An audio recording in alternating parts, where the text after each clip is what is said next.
Hi, boys and girls. Mr. Senko. Mr. Passmore. We're here to read The World According to Humphrey. And we're going to start with Chapter 2. It's called Nightlife. And we have a friend with us. We have Humphrey. There he is. He's burrowing.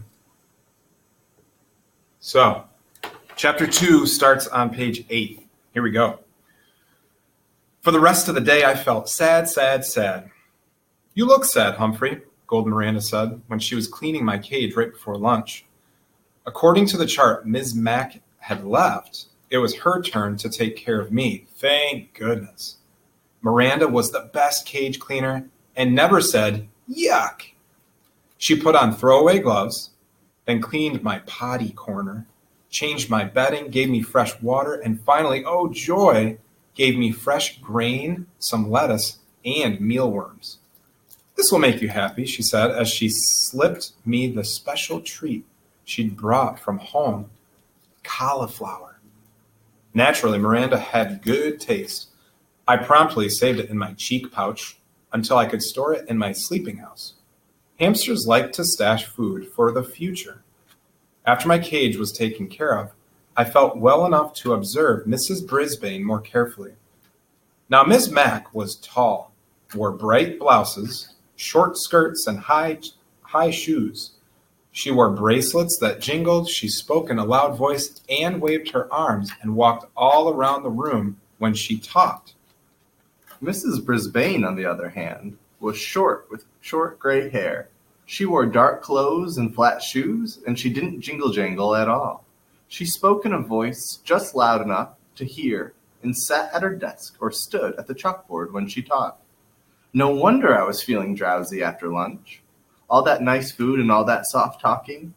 Is that all this hamster does? Sleep? She asked at one point when she glanced over at my cage. Well, he's Turnal, replied Raise Your Hand Heidi Hopper. Raise Your Hand Heidi, said Mrs. Brisbane. What's Turnal? You know, Turnal. He sleeps during the day, said Heidi. I was wide awake now.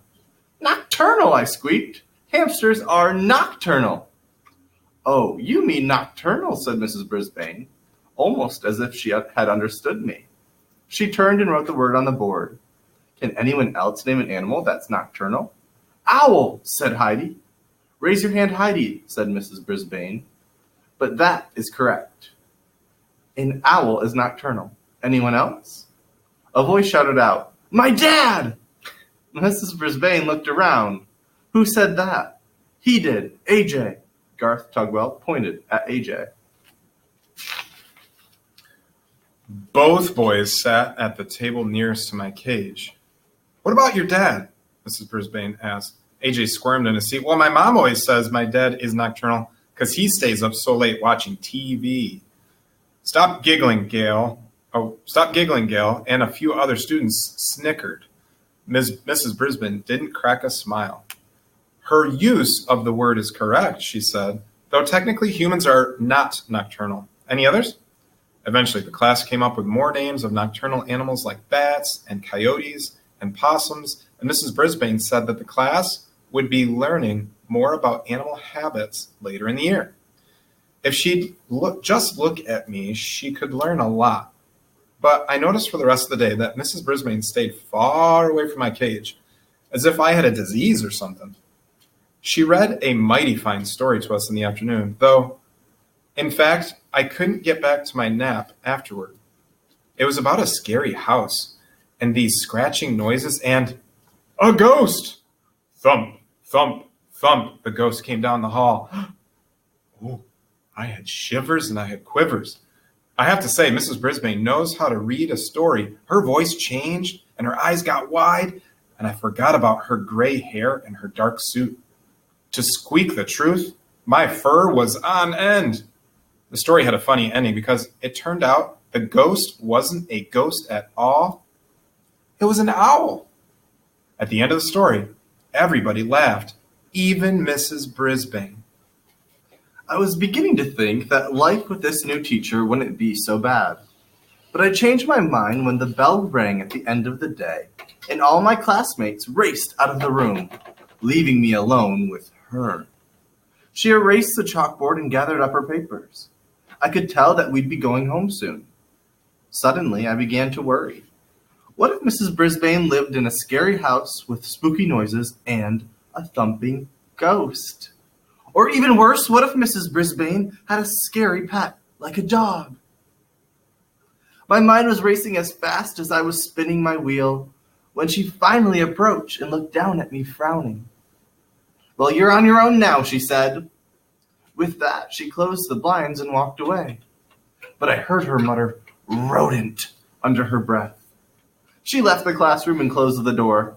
She left me alone, all alone in room 26. I had never, ever been alone before. As the room slowly grew darker and quieter, I thought back to the happy times at Miss Mack's apartment. There were always cheery lights on and music and telephone talking, and oh dear, during the day I never noticed how the clock on the wall ticked off the seconds one by one very loudly. Tick, tick, tick. I was feeling sick, sick, sick. I wondered if there were any owls around room 26, or ghosts.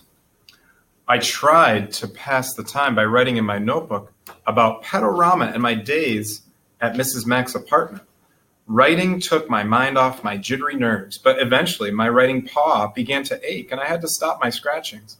If only I could roam free as I had at Ms. Mack's apartment. Then I remembered the lock doesn't lock. It only took a few seconds to jiggle the door open. I skittered across the table, then grasping the top of the table leg tightly, I closed my eyes and I slid down to the ground. Ah, freedom. I dashed along the shiny floor. I darted between tables and chairs. I stopped to nibble a peanut underneath Stop Giggling Gail's chair. It tasted delicious, and I made the coolest crunching sound. I chewed and chomped and gnawed and nibbled, and when I stopped, I heard the sound. Thump, thump, thump. Just like the story Mrs. Brisbane read to us. Thump, thump, thump, closer and closer down the hall, coming toward room 26. Then rattle, scratch, thump, thump. Suddenly I longed for the protective comfort of my cage. I dropped what was left of the peanut and scampered back, but when I got to the table, I thought a terrible thought. I had slid down the smooth, shiny leg, straight down, but how was I going to climb up again? I flung myself against the table. I grabbed on and pushed up, up, up, but I only had a little progress. When I began to slide down, down, down, I was right back where I started. The rattling got louder. The sounds weren't coming toward room 26 anymore. They were coming in room 26. Just then I noticed a long cord running down from the blinds. Without hesitation, I leaped up and grabbed the cord and began swinging back and forth. My stomach churned and I wished I'd never touched that peanut.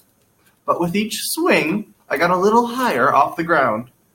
As soon as I saw the edge of the table, I closed my eyes and dived toward it. Whoosh! I slid across the table and scampered into the cage. As I pulled the door behind me, I was suddenly blinded by light. The something had turned on the lights and was clomping across the floor. It was huge and heavy and coming right toward me. Just then, my eyes adjusted to the light, and I saw the thing. It was a man. Well, well, who have we here? A new student? A voice boomed. The man was smiling down at me. My, that was a lovely piece of fur across his upper lip. A nice black mustache. He bent down to peer in at me. I'm Aldo Amato. And who are you? I'm Humphrey. And you scared me half to death, I told him. But as always, all that came out was squeak, squeak, squeak. Aldo squinted at the sign on my cage. Oh, you're Humphrey. Hope I didn't scare you half to death, he said with a laugh. I've just come to clean the room. I come every night. But where have you been, he said. He rolled up a big cart with a bucket and mops and brooms and all kinds of bottles and rags on it. Oh, that's right, he replied, as if we were having a real conversation. Mrs. Brisbane came back today. She's a good teacher, you know, Humphrey. Been teaching here a long time. Wish I had a good teacher like her. Say, do you like music, Humphrey? Squeak, squeak, squeak. I tried to tell him I love music almost as much as I love Miss Mack. Suddenly, a song came blasting out of the radio on his cart, and he set to work, sweeping, mopping, moving desks, dusting. But although Amato didn't just dust and mop. He spun and swayed. He hopped and leaped. He twisted and twirled. How do you like the floor show? Aldo asked me as he grasped the mop like a dancer, holding his partner. Get it? It's a floor show, because I'm cleaning the floor. Then Aldo roared the biggest roar of a laugh I'd ever heard. His big mustache shook so much I thought it might fall off. You like that? I'll show you real talent, Humphrey. Aldo Amato picked up his broom and very carefully stood it up with the very tip balancing on one outstretched fingertip. It wiggled from side to side, but Aldo moved with the broom and managed to keep it balanced straight in the air for an amazingly long time. When he was finished, he bowed deeply and he said, "What do you think? I'm going to join the circus." And he roared again. Then Aldo wiped his forehead with a big bandana and sat down at the table where AJ usually sits. You know what, Humphrey? You're such good company. I think I'll take my dinner break with you. Do you mind? Please, please, please, I squeaked. Aldo pulled his chair right up to my cage. Hey, you're a handsome guy, like me. Here, a little bit of green won't hurt you, will it? He tore off a piece of lettuce from his sandwich and pushed it through the bars. Of course, I hid it in my cheek pouch. Aldo chuckled. Good for you, Humphrey. Always save something for a rainy day. The two of us shared a very pleasant meal as Aldo told me about how he used to have a regular job where he worked during the day. But then his company closed down and he couldn't find a job for a long time. He couldn't even pay the rent when he was lucky enough to get hired here at Longfellow School. He was glad to get the job, but it's lonely working at night because his friends work during the day. They could never get together like they used to. I tried to speak to him about all the creatures like me that are also nocturnal, and Aldo listened. I know you're trying to tell me something, Humphrey, but I can't tell what it is. Maybe you're just saying I'm not alone after all, huh? Squeak! He understood. Aldo stood up and threw his trash into the plastic bag on his cart. Well, I've got a lot of other rooms to clean, my friend, but I'll be back tomorrow. Maybe I'll take my dinner break with you again. Aldo pushed his cart toward the door and reached for the light switch. No, no, no, I squeaked, dreading the thought of being plunged into darkness again. Aldo stopped. I hate to leave you in the dark, but if I don't turn off the lights, I could lose my job. He clomped back across the floor to the window. Tell you what, I'll leave the blinds open a little. There's a nice light right outside your window.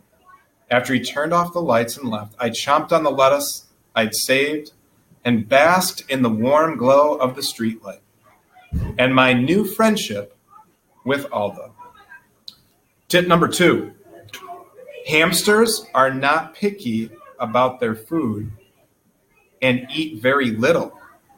Make sure to feed your pet a wide variety of tasty foods. Good to know. Well, boys and girls, thanks for reading with us today. We're done now. Say goodbye to Humphrey, boys and girls. Say bye-bye, Humphrey. Squeak, Bye, squeak. Humphrey. Keep reading. Bye, Greg Gators.